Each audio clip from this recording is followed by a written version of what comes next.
Right, so next let's move on to the last example, 10th one.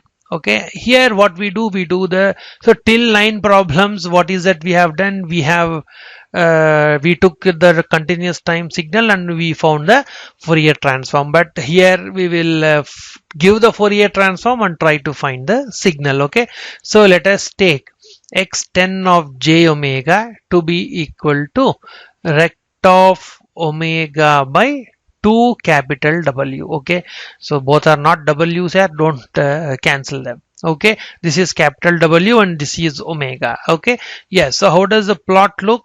It's a rectangular function in omega domain, keep that in mind. So you will get what?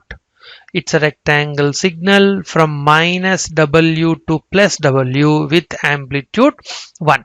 So clearly in Fourier domain, this signal satisfies all the three Dirichlet conditions, and hence what will happen? Inverse Fourier transform will exist, and that is given by x10 of t, which is equal to 1 by 2 pi integral, yes, from where to where?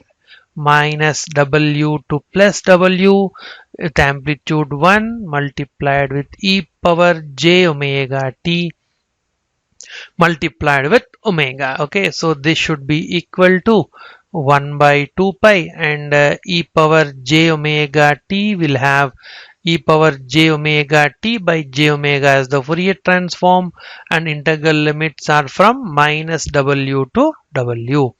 Okay, again if you do the simplification, you can easily see that this is sine Wt by pi t. Okay, it's easy. In between I have skipped 2 steps, that's all.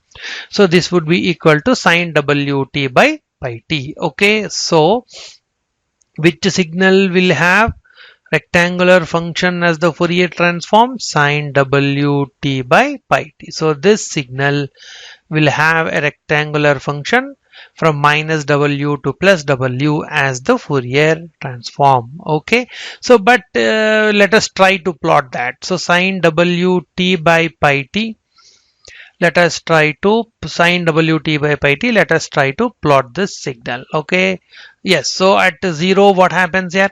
So if it at 0 you will get sine 0 by 0, so definitely we can apply L'Hospital's rule. So if you apply L'Hospital's rule, so what will I get?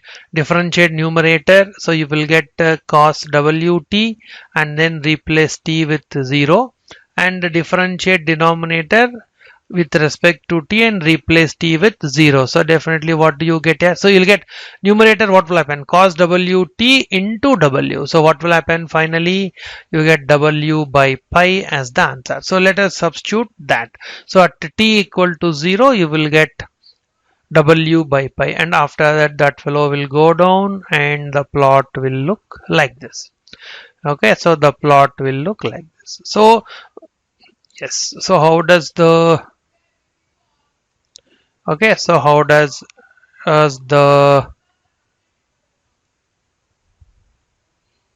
okay, so at 0 it is W by pi.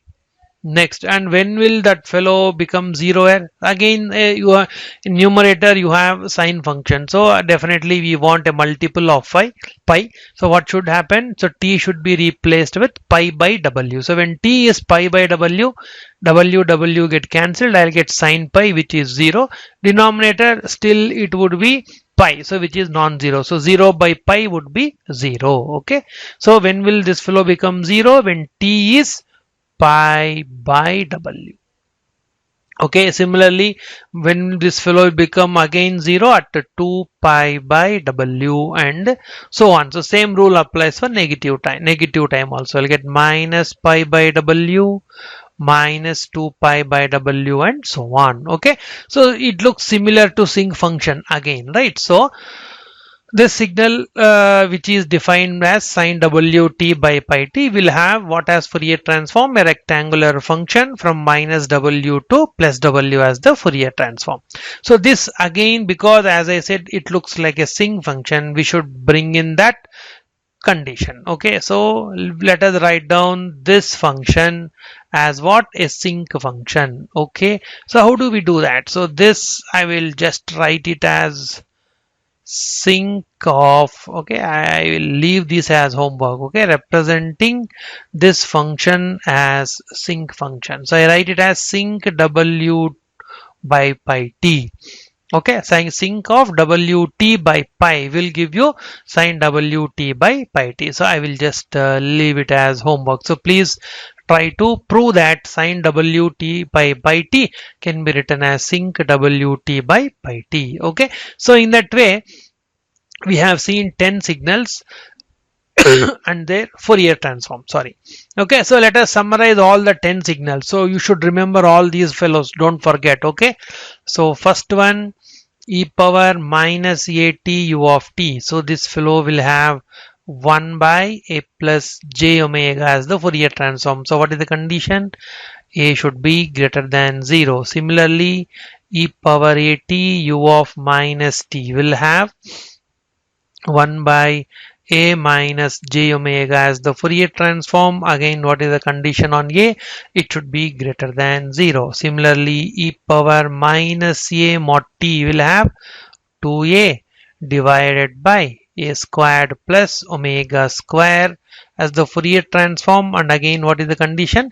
A should be greater than 0. Similarly, e power minus at u of t minus e power at u of minus t. This fellow will have, yes, this fellow will have 2j omega by a squared plus omega squared. So minus is there, correct? Minus is 1 by plus, yes, minus is there. And again, what is the condition?